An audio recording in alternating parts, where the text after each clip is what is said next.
बिस्मिल्लाहिर्रहमानिर्रहीम। सिर्फ 5 मिनट का मदरसा कुरान व हदीस की रोशनी में 2 रबीउल अव्वल। नंबर 1 इस्लामी तारीख।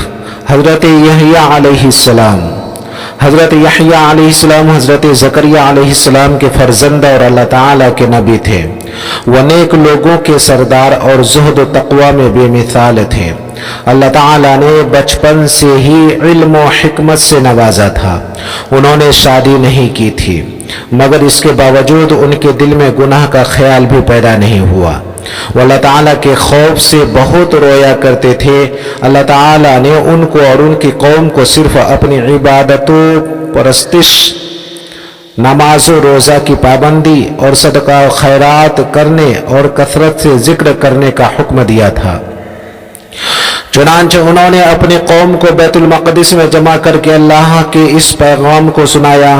उनकी ज़िंदगी का अहम काम हज़रत ईसा अलैहिस्सलाम की आमद की बशारत देना और रुश्द व हिदायत के लिए राह हमवार करना था। जब उन्होंने दावत व तबलीग का काम शुरू किया और अपने बाद हज़रत ईसा अलैहिस्सलाम के आने की खुशखबरी सुनाई, तो उनकी बढ़ती हुई मकबूलियत यहूदी कौम को बर्दाश्त न कर सकी और हुज्जतबाजी करके इस अजीम पैगंबर को शहीद कर डाला और अपने ही हाथों अपनी दुनिया व आखिरत को बर्बाद कर लिया। नंबर 2 हुजूर सल्लल्लाहु अलैहि वसल्लम का मौजिज़ा, थोड़ी सी खजूर में बरकत। हजरत नुअमान बिन बशीर रदियल्लाहु अन्हु की बहन बयान करती हैं कि खंदक की खुदाई के मौका पर मेरी वालदा उमरा बिन्त रवाहा ने मुझे बुलाया और मेरे दामन में एक लब यानी दोनों हथेली भरकर खजूर दी और फरमाया, ये अपने वालिद और अपने मामू अब्दुल्ला बिन रवाहा को दे आओ। चुनांच मैं चली, वहां पहुंचकर अपने वालिद और मामू को तलाश करने लगी। इतने में रसूलुल्लाह सल्लल्लाहु अलैहि वसल्लम ने मुझे देख लिया तो फरमाया, ए बेटी इधर आओ। मैं आप सल्लल्लाहु अलैहि वसल्लम के पास पहुंची तो आप सल्लल्लाहु अलैहि वसल्लम ने पूछा, ये क्या है? मैंने कहा, ये थोड़ी सी खजूर है, मेरी वालिदा ने मेरे वालिद और मेरे मामू के वास्ते भेजी है। तो हुजूर सल्लल्लाहु अलैहि वसल्लम ने फरमाया, मेरे पास लाओ। मैंने सारी खजूर हुजूर सल्लल्लाहु अलैहि वसल्लम की हथेली मुबारक में रख दी और फिर एक कपड़ा बिछवा कर उस पर बखेर दी और एक आदमी को फरमाया कि आवाज लगाओ। चुनांच इस आवाज पर सब लोग जमा हो गए और खाना शुरू किया और खजूर बढ़ती गई हत्ता कि सब लोगों ने पेट भर कर खाई। फिर भी इतनी ज्यादा बच गई कि कपड़े पर से खजूर जमीन पर गिर रही थी। दलाइलुन नबुव्वा।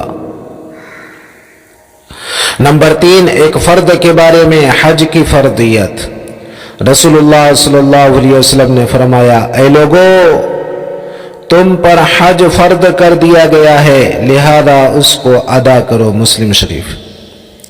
नंबर 4 एक सुन्नत के बारे में, गमों से निजात के लिए दुआ पढ़ना।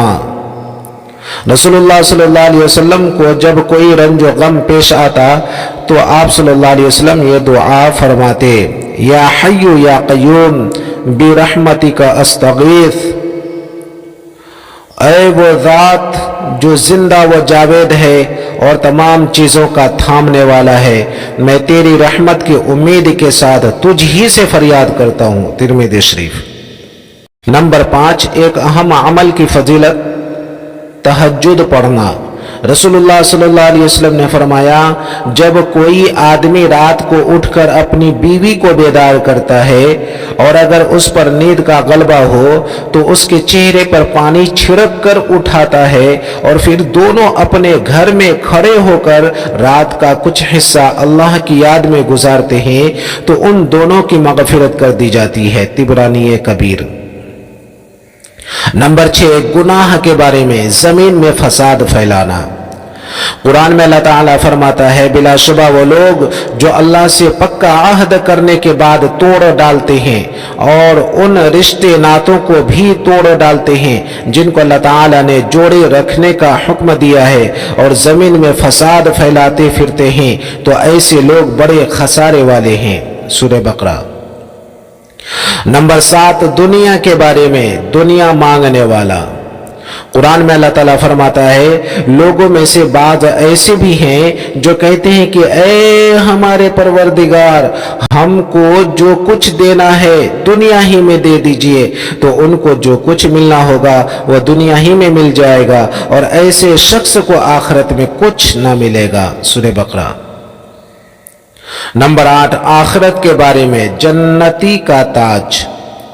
رسول اللہ صلی اللہ علیہ وسلم نے فرمایا اہل جنت کے سر پر ایسے تاج ہوں گے جن کا ادنا سے ادنا موتی بھی مشرق و مغرب کے درمیان کی چیزوں کو روشن کر دے گا۔ ترمذی شریف۔ اللہ اکبر۔ نمبر 9 طب نبوی سے علاج، کلونجی یعنی شونیز میں ہر بیماری سے شفا۔ رسول اللہ صلی اللہ علیہ وسلم نے فرمایا تم اس کلونجی یعنی منگریلا کو استعمال کرو، کیونکہ اس میں موت کے علاوہ ہر بیماری سے شفا موجود ہے۔ بخاری شریف۔ نمبر 10 نبی پاک صلی اللہ علیہ وسلم کی نصیحت۔ رسول اللہ صلی اللہ علیہ وسلم نے فرمایا جب تم کو کسی بھائی سے محبت ہو جائے تو اس سے اس کے باپ اور اس کے دادا کا نام معلوم کر لو اور اس کے قبیلہ اور گھر کا پتہ معلوم کر لو، پھر جب وہ بیمار ہو تو اس کی عیادت کرو اور ضرورت کے موقع پر اس کی مدد کرو۔ آداب الصحبت لابی عبد الرحمن السلمی۔